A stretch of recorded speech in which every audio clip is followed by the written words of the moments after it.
I'm VinzerFlinn, and welcome back to the Book of Flynn, where I'm pretty sure Reigna's got a hidden slide whistle somewhere. I had at least two within arm's reach. You learn anything new on it? I was teaching myself the Rickroll so that I could use it while I walked by Victor's room. When I picked him up from one of his things last week, we were driving home, and I was listening to like classic rock shit as usual, and then the actual Rick Astley song came on, and he was in the back seat, but I could feel his hands going into the air, like, really? That's the yeah, that's the one you gotta learn for sure. That's as far as I got so far. Well, when I checked in on you watching your Clone Wars episode earlier, you said it was a bit of a slog, so you're ready to get into it? Yes.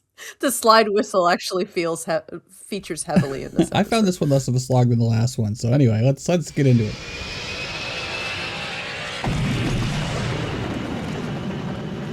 Season 3, Episode 4, Sphere of Influence. Which, honestly, that doesn't even make sense. I didn't even make a prediction for this. A child stolen is a hope lost. Recap is with Admiral Cleese again, which is something. You're going to get his name right one of these days. I was watching an episode of Andor last night, and it said Wolf Yularen on line 3, and I'm like, must be calling for Reigna. He's like, why can't you remember my name? It's a cool name. It's true. I can't. Because it's Cleese. It's already Cleese in my head. No, it isn't. Yes, it is. Yes, it is. On a planet called Pantora, with a newly elected chairman, Baron Papagnoida. I had to the names do like in these ones. Yeah. Yeah, I come back around to that. They're in deep with the Trade Federation, and this is where I thought, Vinzer's really happy to be dealing with more of this political mumbo-jumbo with the Trade Federation. I get the political stuff for like movies and whatever, but this is a cartoon. Yeah, imagine, you're 12 years old and you're, oh boy, Clone Wars, what this blockade big diplomacy shit. Yeah, this isn't like for the little debaters of the future club. This is a freaking cartoon. Honestly, that was me at 49. What, another fucking diplomacy episode? Fuck. I want to watch the shoe sting. Anyways, the Trade Federation has cut off Pantora, and the people are starting to riot, and conveniently, Count Dooku, aka Count McLongface, is right there to offer aid. If they join the Separatists. Like, how heavy-handed is that? Very believable, honestly. Senator Tucci, I realized halfway through it was probably Chuchi, but I went Tucci because Stanley Tucci is a wonderful human, and I really like this senator, so it just went together in my head. Senator Tucci is being sent to Coruscant to stop the blockade from happening, which is riveting stuff. Okay, how did she get out of the planet if it's blockaded? I thought it was a financial blockade. I didn't think it was a I physical guess, blockade.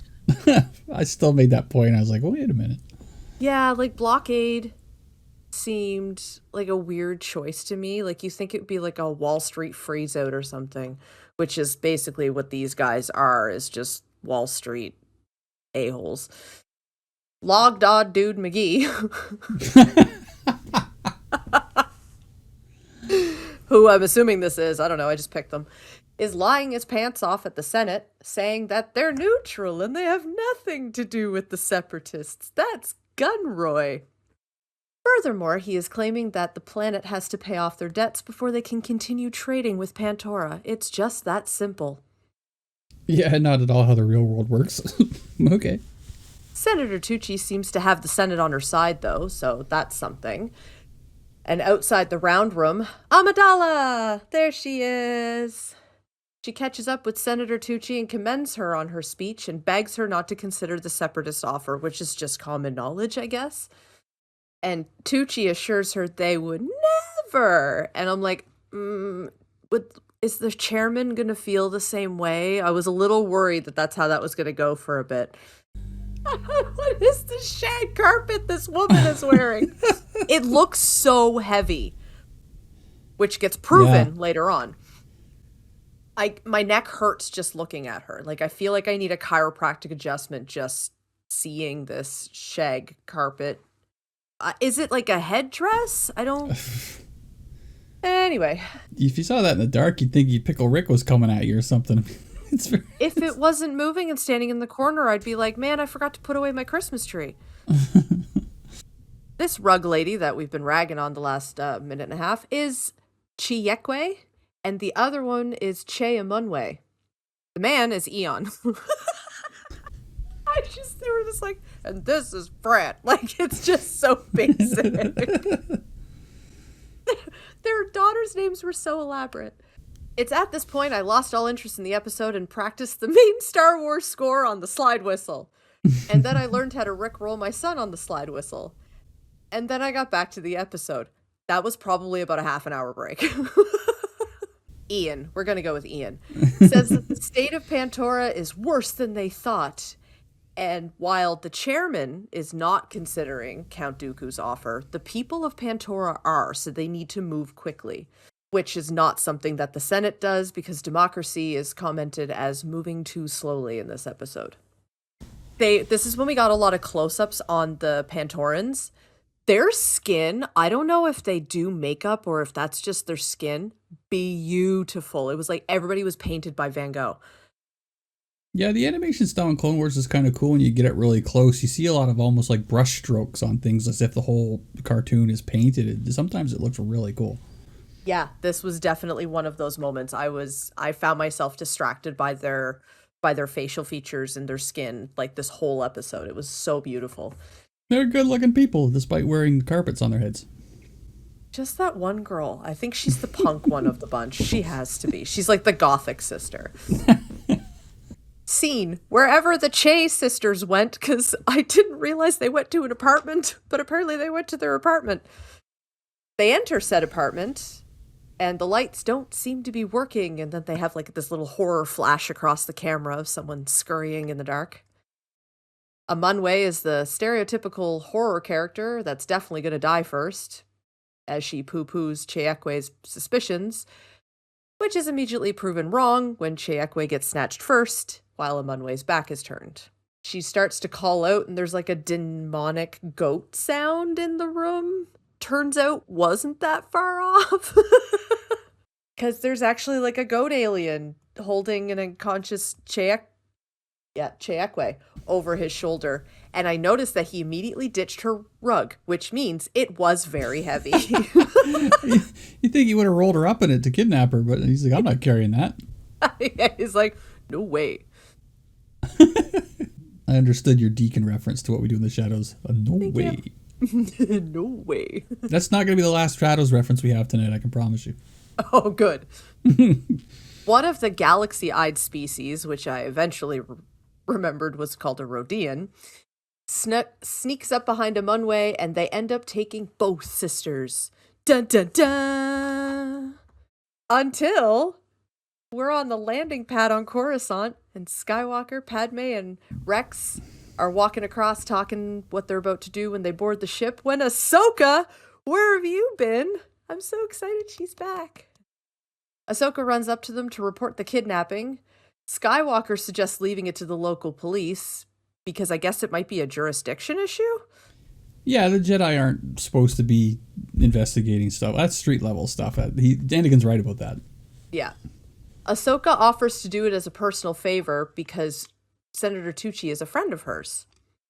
And I really want that episode where they bonded over girls' night. Skywalker finds a loophole for Ahsoka to investigate because, after all, it might actually involve the Separatists. Wink, wink. But instead, he's going to go and head off the Jedi Council so they don't find out what she's doing. I don't understand what was he going to go do? They knew nothing about it. They probably wouldn't have, their hands are full. They wouldn't have been aware of what him and Ahsoka were doing at all. And apparently they do this shit all the time. Like, just don't report what they're doing kind of thing. He scoffs and he's like, we do it all the time. Kel Sapri. Yeah, it's a good thing to be teaching your Padawan. Right? To which Amidala gets the best line of the last few episodes where she goes, I can't believe they let you teach. Same girl. Same. Yeah, nailed it. At a Pantoran office, Mini Dooku is on a holocall. He's like this big. Anyways, I just thought it was really funny. I don't know why. It's hard to be imposing when you're 6 inches tall, I guess. And his face looks like this.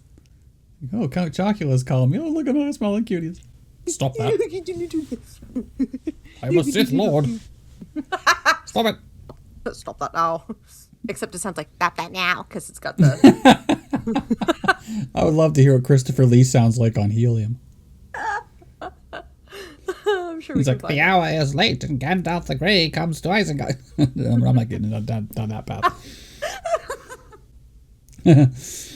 Anyways, Mini Chocula is on the holocall, offering to help get the sisters back if they need.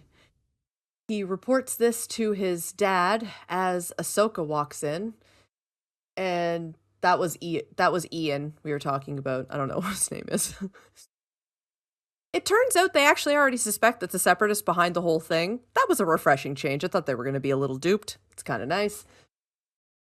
And Ahsoka is like, they're probably on the Trade Federation ship if the Separatists are behind this, because the Trade Federation and the Separatists are like, it's the same circle.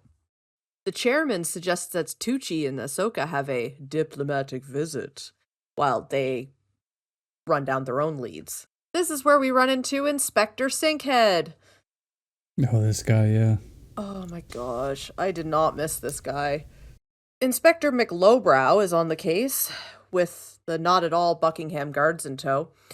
And he's like, I didn't find anything. We swept the room and it's completely clear. And they have everything under control. Ian, whatever.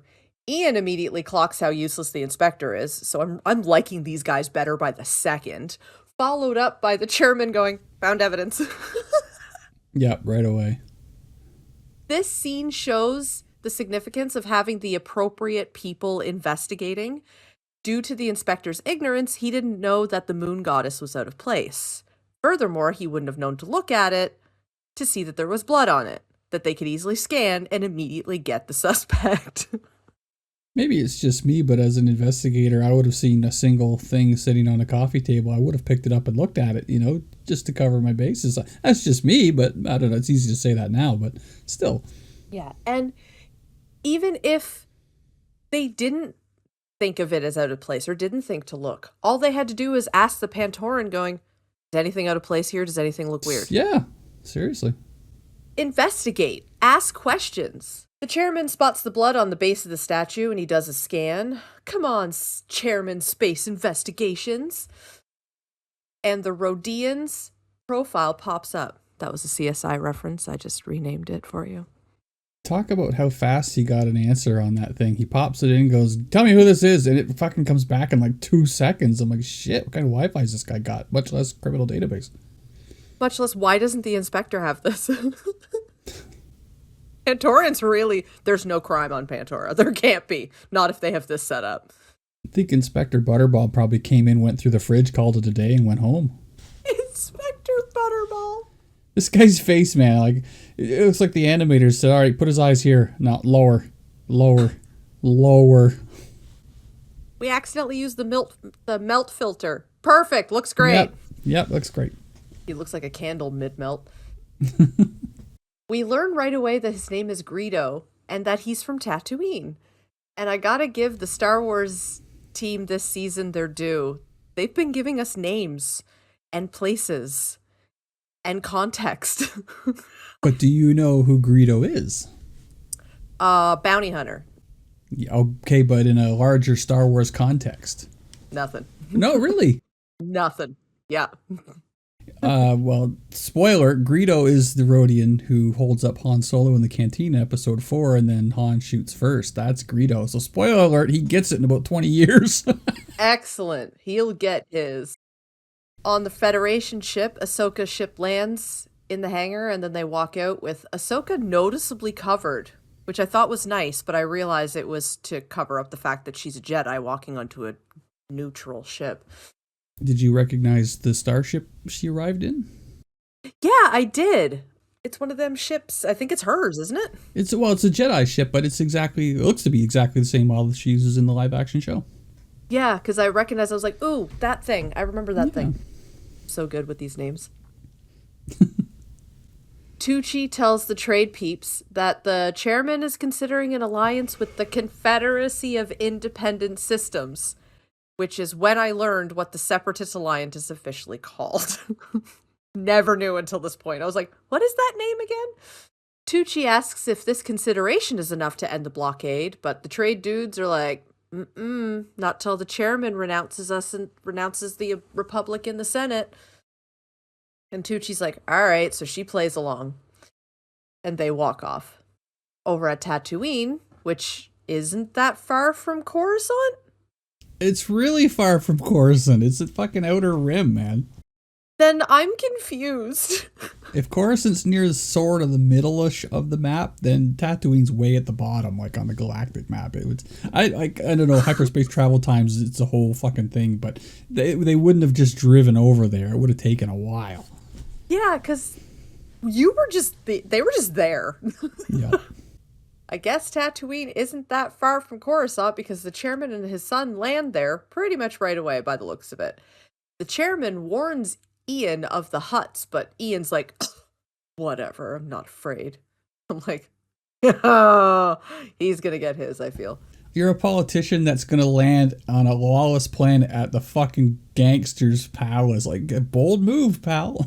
Yeah. Speaking of huts, is that Stinky? Yep, that's little Rata, and if you want to see what he looks like all grown up, watch the Mandalorian trailer. Oh god, no, I'm afraid. You should be. He's gigantic. I'm picturing him with like a six-pack. Yes. Oh, no. Yeah, he's big and muscular. It's weird. Thanks, I hate it. The chairman and Ian approach a group of Twi'leks and ask them if they know Greedo, under the guise of wanting to... I meant to write hire a bounty hunter, but I wrote hunt a bounty hunter. Same diff. There's one Twi'lek in the corner who looks like the Twi'leks 40's femme fatale, and she plays coy and walks away. Ahsoka is playing haunting-style pranks to sneak into the ambassador's office. She's like, ooh, that moves over there. And then they turn their back, and she's like... They hide under a table as the two trade dudes wander into the room and continue their incriminating conversation. Yeah. They had mentioned that the daughters are currently being held on the ship, leaving Tucci to gasp. Which the trade dudes hear, but before they can catch her, Ahsoka, they hide in a hall, and as she's about to be discovered, Ahsoka force lifts her up into the air above their heads. While she's also suspending herself from the rafters. The trade dudes leave, and Ahsoka and Tucci head out to find the daughters. But have we seen Ahsoka use this type of force power before, or this level? Holding up a heel. I don't know. I don't know if she's levitated anyone else before. I mean, we've seen her use the Force, of course. Didn't mean to rhyme that, but I did. Yeah, I don't know. But yeah, she expended some serious energy doing that. She was like a little winded. Yeah. We go back over to Greedo, who's in a dice game. Correction, he's losing a dice game. Because he shouts out, Poodoo! Yep. Which I was like, ooh, I get that reference. Star Wars for, shit! Femme Fatale Twi'lek informs Greedo of the Pantorans. I feel like the scene's only here so that we don't forget that this plot is happening, because Ahsoka Tucci is way more interesting. Yes, I combined their names together. It went so well. Speaking of which, Ahsoka Tucci is approaching a guard, and she is sure as Tucci. She's been practicing whatever she's about to do. I paused to guess, and I was correct. It's the Force Fluence. Practicing on who? Oh my god. Yoda? Jar Jar. Well, it only works on the weak-minded, so she would have to practice it on non-Force users, which means she's wandering around Coruscant, probably getting into bars and shit. That's why her and Tucci are besties. Maybe they pay people to come in off the street. This guy looks dumb. Give him 50 credits for the day and let Ahsoka practice on him. You think that they use the clone troopers? Because they would be very diluted at this point. I don't know, but it spoke the strength of their will, and they're cloned from Jango, and that's pretty strong will, even the diluted version. So I would say no to the clones unless one comes out kind of dumb. We're not even dumb, just weak-willed. You could be dumb and have a strong will. Yeah. Also, who do you think was teaching her this? Do you think it was Obi-Wan? Because this was kind of his thing. Well, no, I think Anakin would be teaching her of anything, but she might have picked it up. I mean, it's this power that's known amongst the Jedi. Yeah. On Tatooine, Greedo and his men catch up with the chairman and Ian, who demand to know where the women are. They they're like, we're going to go outside and finish you off. But the chairman suddenly has a knife up his sleeve and has it at Greedo's throat before they can even blink. Yeah, I was kind of low-key impressed by that. Yeah, I was like, all right, chairman, you guys are all really winning me over. Ian's a little weird, but the rest of you guys are pretty good. Ahsoka Tucci on the Trade Fed ship are growing frustrated with the detention search. And Tucci's like, can't the Jedi usually sense people? Which is a little bit of a throwback to that episode where I actually went back to look. Terra Sinube was trying to teach her about accessing that power when when they were searching for her lightsaber in the underbelly of Coruscant. Remember right. Panube? Yeah. And when I reread my synopsis, I had to bring up this quote again. You might say there's something fishy about him. He was talking about an aquatic species.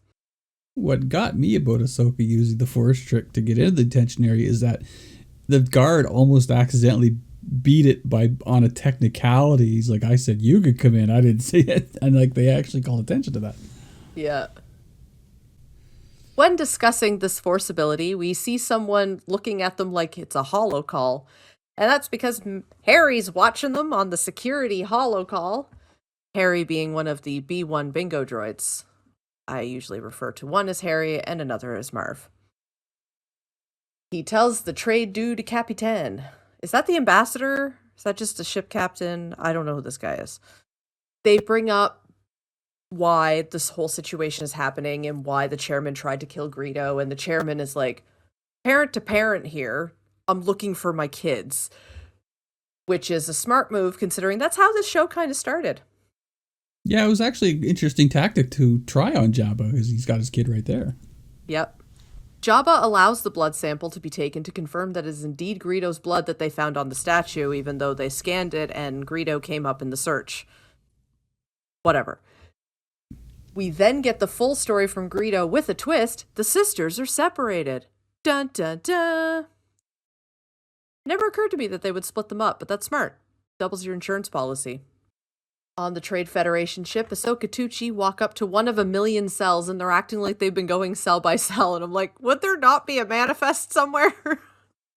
Seriously. Like, now I'm just wondering how many people are unconscious in their cell. Like, Ahsoka's like, nope, wrong one. Nope, wrong one.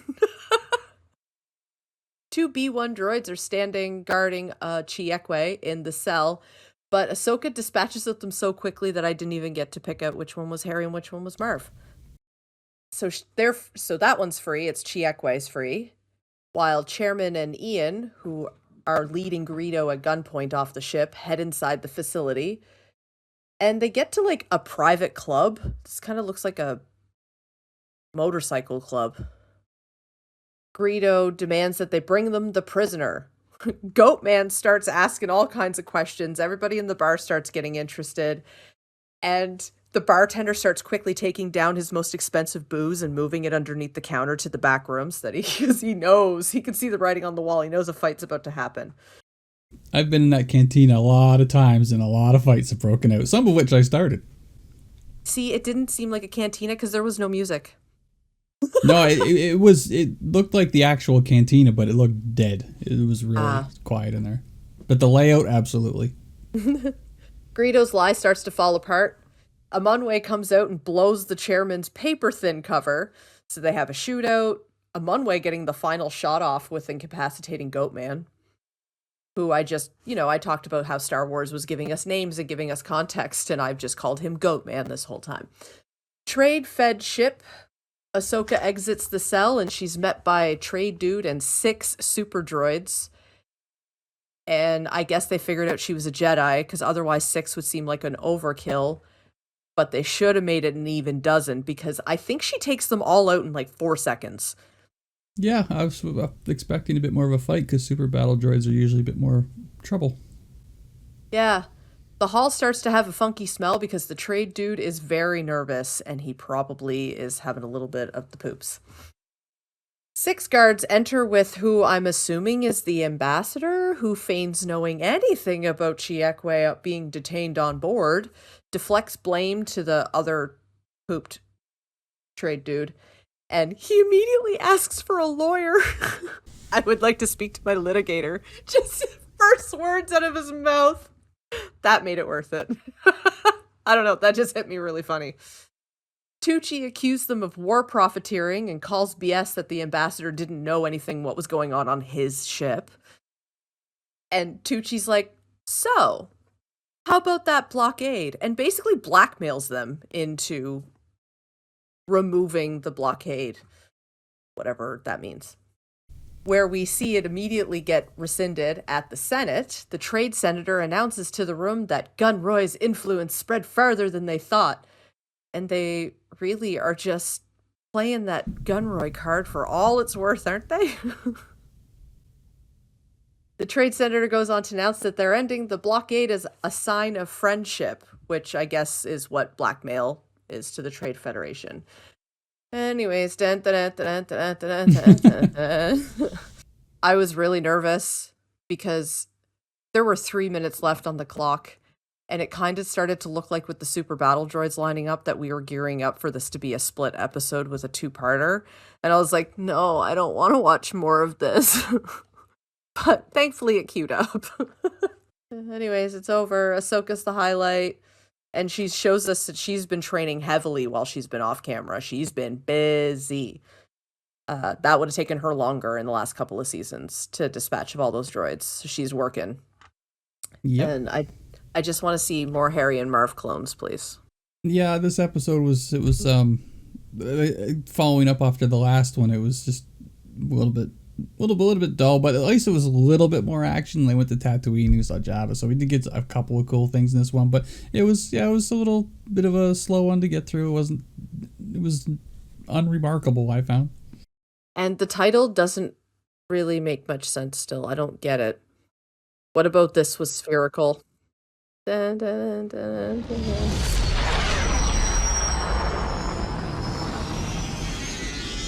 Okay. Buffy Season 3, Episode 4, titled Beauty and the Beasts. A prediction. Werewolves are going to run amok. Hopefully the same ones from What We Do in the Shadows, who are werewolves, not swearwolves. Why are you swearing all the time? It's Oz's moon phase of the month, and he's penned up in the cage in the library, and it's still amazing to me that they are doing this on school grounds. I mean, like, don't janitors come in to clean at night? Like, you must make a hell of a racket in there. The janitors would have to live in order to clean. Must have a terrible turnaround rate. It's amazing that school's as clean as it is. I just wanted to say that I've previously been watching Buffy up to this point, the remastered version, the one that's streaming online, but it just got recently taken off, so I was forced to crack out my DVDs, so now I'm back to that old square display with no remastering, and I am truly in heaven. Xander arrives to relieve Willow on Ozwatch, and she's been reading him Call of the Wild. Interesting choice. Willow leaves Xander instructions on things like where Oz's clothes are, and it's like stuff as if he's like a normal babysitting job. And Xander is holding a magazine that has a section called Canine Housekeeper. What was the 2:00 feeding she mentioned? Do you think that she like threw him in a double cheeseburger and some fries or something from Happy Burger? Or do you think she threw him in like an animal? What was this 2:00 feeding? A handful of ground beef. They are on the first night of the 3 nights of moon phases, and apparently the next night is going to be the toughest. I'm like, oh, that's when shit's going to go down. But they have the handy tranquilizer rifle if they need it, and Xander immediately lies face down on the table and goes to sleep. Good job, Xander. And meanwhile, Buffy and Faith are patrolling the cemetery, and they seem to be getting along, talking about boys. Buffy's dating of Scott Hope seems to be going well, especially since he doesn't seem to be an actual monster. And Faith is of the firm belief that all men are beasts, and given that every woman out there has still been choosing the bear over the man, I'd say she's right.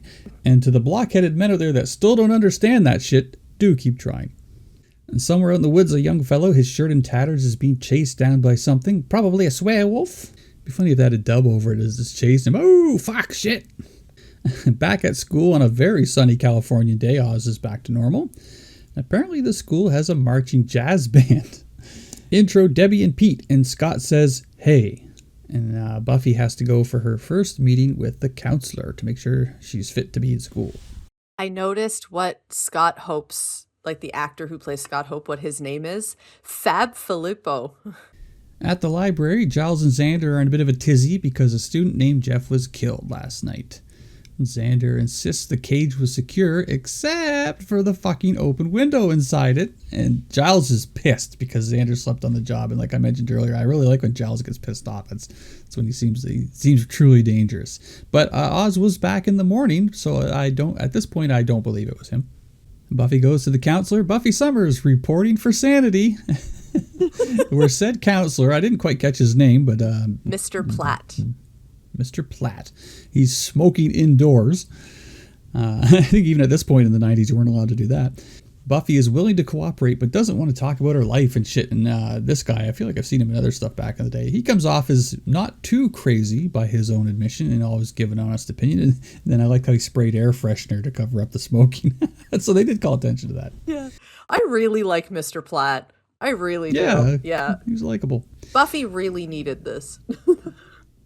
He says that everyone right up to the Pope claiming to be totally sane is either lying or not too bright. I guess it's hard to argue with that. He says everyone has demons, right? And Buffy's eyes just sort of glaze over. Yeah. Some quite literally. So he starts with why she ran away. She says it's a long story. And he's like, okay, bore me. But she just sticks to generalities, but describes a bad relationship, fighting with her mom. So it's quite believable as a teenager. And he says, tell me more about this guy. And the counselor provides some pretty accurate insight, even though he doesn't know the actual crazy truths about Angel and shit. And Buffy heads to the library where the whole gang is assembled. Cordelia sums things up perfectly again. Oz ate someone last night. I love her recaps. She's very good at it. Yep. But Willow defends him. Xander tries, but isn't helping. He actually says, I'm not helping him. I am. He's like, no, shut the fuck up. And Giles is still pissed. He's like, no. So Giles hands out some assignments. Buffy's going to patrol the woods in case it's a different werewolf. And the others, I thought they said to check out the mall. I realized after they meant the morgue. I'm like, why are you going to the mall? It's nice to go to the mall in the 90s, but seemed off topic. But anyway, I just heard it wrong. And they're going to ask Faith to watch over Oz, which he's thrilled about. Slayer babysitter. He tries to bail out dramatically, as guys must sometimes do, but night's falling, and it's supposed to be the worst night, so he goes into the holding cage. He sort of has this moment where he says to her, like, get away from me kind of thing. Kind of gets a little serious there for a sec. The Buffy's in the woods, strolling around with Mr. Pointy, and she gets knocked over by a feral, shirtless angel, and he attacks her, and a scuffle ensues, and she recovers quickly in the fight, and she punches the shit out of him. Meanwhile, Willow's checking out a stiff at the morgue, and she literally has a Scooby-Doo lunchbox, which I thought was a funny little thing. They make sure you see it kind of thing. Yeah. And Xander sidles up, and he's grossed out by the body. Then Cordelia does the exact same thing. And it's weird that they're so squeamish about corpses after all they've seen, but it's like maybe it's the simple human aspect of it. It's a little grounding. Like, this isn't some monster that they had to kill. This is just some poor kid who got killed, right? So I guess that's just sort of more little realism that grounds them. That, and they're supposed to be very, very cut up. Like, we get a flash of what Platt looked like, and that's not even what was going on below the neck. So they're supposed to be really gruesome, I guess. And so Willow's gathering her evidence, and she's quite detached and scientifically professional about it, but then she suddenly faints. I feel this. This is me. Buffy secures Angel, and looks like the place where she killed him, which is a church, which looks pretty good for having what kind of burned down. It looks pretty good. No, that's the mansion.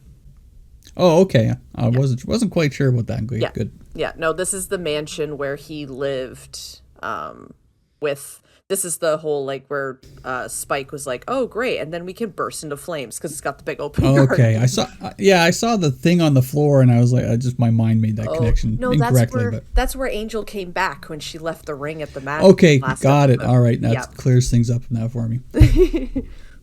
So he's totally feral. He doesn't say anything. He doesn't seem to recognize her.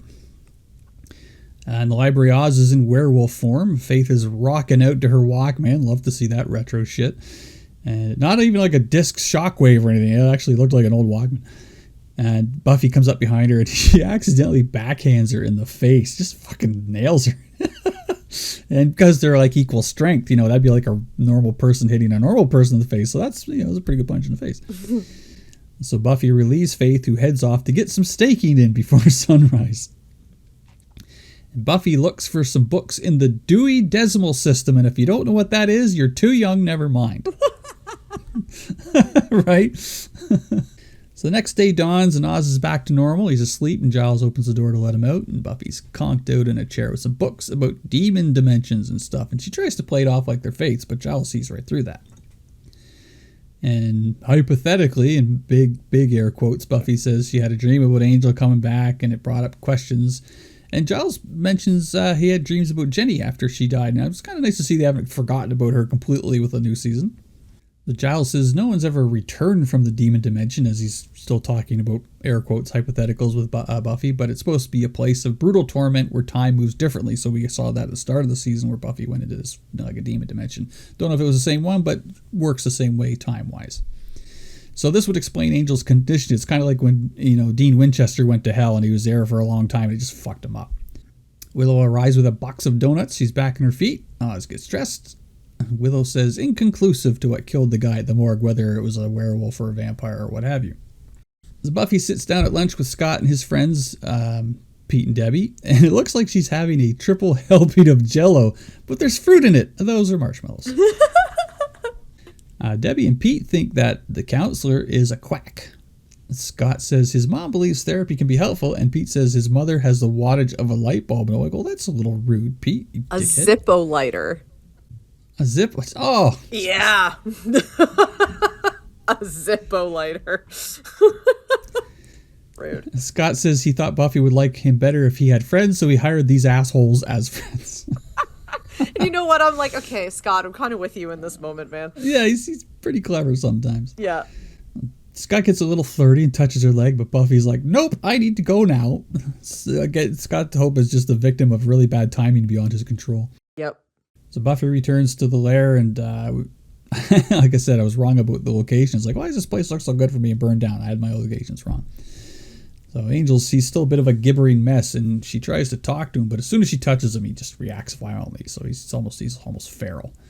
At school, Pete is trying to get it on with Debbie and pulls her into this Freddy Krueger supply closet. And Pete asks if Debbie drank some kind of fucking fluorescent green shit out of a jar. At this point, I was really lost. I was like, what? I didn't understand what was happening at all here. I was like, what is he talking about? Like, it becomes apparent. But anyway, even so, I still have issues. Yeah. And Buffy goes into the counselor and starts talking to his turned back and says, don't turn around, don't say anything. And if he were able to, he'd probably be like, no problem. Yeah. But she gets all teary-eyed and saying she needs help and can't go to her friends. And I'm like, he's dead, isn't he? Yep, torn to bits, cigarette still burning in his fingers.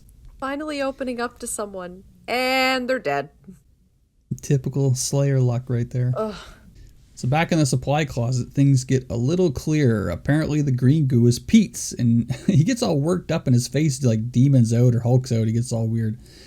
And he accuses Debbie of whoring around, and he hits her. And then he goes back to normal, and he says, you shouldn't make me mad. So now I hate Pete with a fiery passion. Like, this episode gets very fucking real very quickly. Like, there's an abusive relationship shit. So Vinzer no likey. And now I understand why you didn't want, you didn't like this episode. No, I have issues with this episode because, you can talk about abusive relationships, you can approach it, but I feel like this was really sloppy. And I feel like I'm getting ahead of myself, but because there's lots of examples, especially with like Buffy's performance kind of from here on out, particularly in one scene, I have a big issue with. But anyways, Pete is just cueing all the love bombing and the deflecting and the victim blaming and the gaslighting, and she is 100% hook, line, and sinker on whatever he is selling. And it breaks my heart to see it. Yeah, it's hard to see. The gang confers and conclude that the latest kill was during the day, so that sort of lets Oz off the hook. So he's running it close to sunset here. Oz bumps into Debbie, and she's a little banged up with a shiner, but she makes excuses as Pete watches from a distance. Oz gives her the class notes he promised, and he offers to talk, but she, of course, refuses. Oz arrives at the library, and this is meant to be said in a Maury voice, "You are not the killer." I love one of his quotes in this episode because it's a callback to earlier in the episode. Just I may be a cold-blooded jelly donut, but my timing is impeccable, because that was when Willow was like, your boyfriend might not be a cold-blooded, and then Oz interrupts and she holds up a jelly donut. She's like, jelly donut? So he calls back to that. He heard that, but I don't know. I just love his humor. It's so snappy. It's so good. Yeah. He's very, very 90s snarky and quick. Yeah, I held on to that for this next scene. Not even snarky. He's just, he's quick. A little smart-assy. Yeah. Yeah, he's quick. So they make some connections about Debbie being in the middle of this, and the gang goes to find her as Oz goes to his kennel. Buffy and Willow find her trying to cover up her black eye with makeup, and supernatural shit aside, again, this sort of shit is all too real and it's very dark. And of course, she tries to blame herself, how Pete gets mad, and she tries to leave, but Buffy sticks her in front of the mirror and is like, look at yourself. Again, this is one of those moments in the show where it's just like a splash of real world shit. I just don't like that Buffy even gets in a little bit on the victim blaming, because she's like, you know how to avoid a black eye? Don't get hit. It's not that easy. Yeah. To just not get hit. So I didn't like that.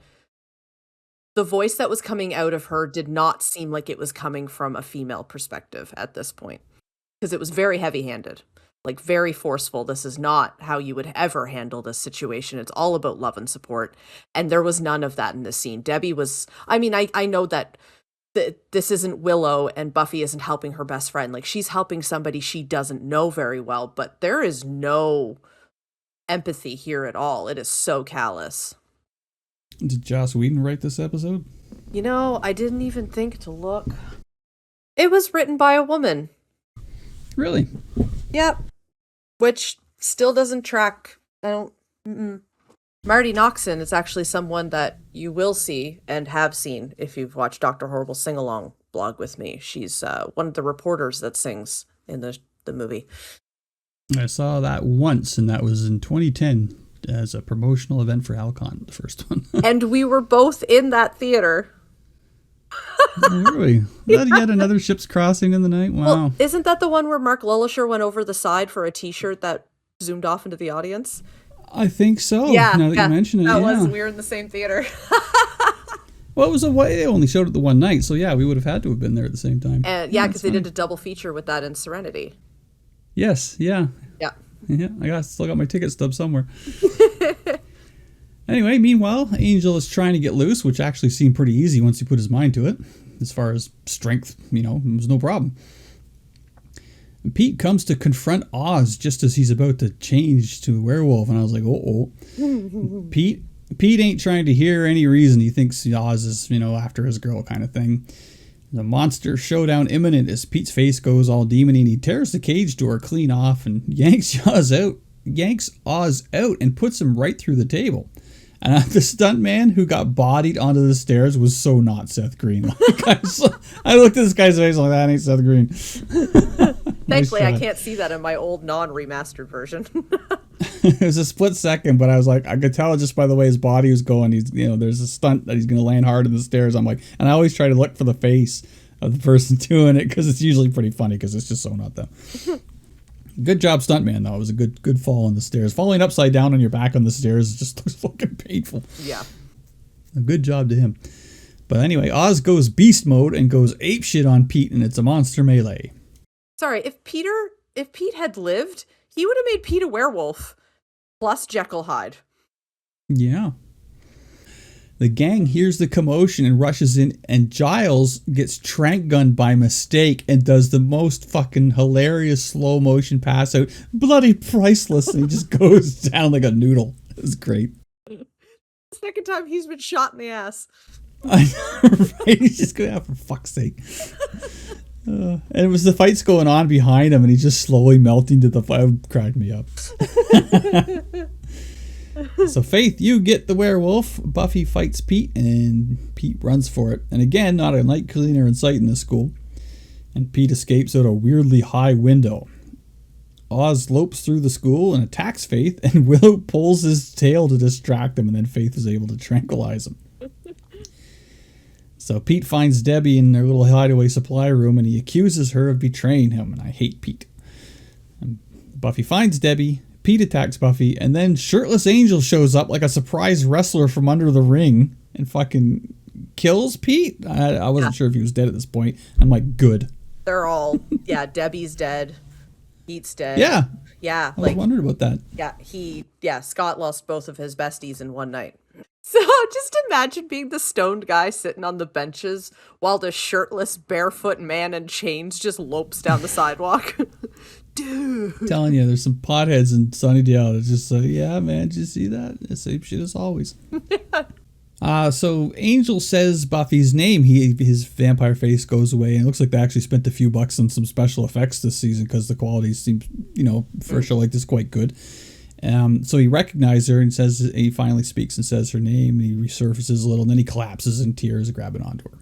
So the next day, the school is abuzz with rumors of why Pete freaked out, my favorite being that he was seriously over-caffeinated. Cordelia missed out on this one entirely, and even goes as far as says, where was I? Not here making funny enough quips. We had to deal with Xander, so please don't do that again. But Willow sums it up as a Jekyll Hyde situation, which is quite accurate, and I found the backstory on the whole thing was a little weak. Like, they just didn't explain a lot. Like, apparently Scott made a magic formula in chemistry class. Like, what the fuck? Like, we're just, okay. Whatever. Yeah, I don't know. It was very weak. It was very, like, if they had these people in, like, one more episode, like, even seen walking with Scott during Faith, Hope, and Trick, anything, but you don't even see these people. They don't exist before. You never saw them last year. You just nothing. So I don't know. I didn't like this episode. It was very stuck together, very willy-nilly. Yeah, there were parts that usually I don't really lose the plot too much in most things, but this one I had to stop and ask a few questions. I'm like, wait, hang on here. So that's honestly, it's just weak writing.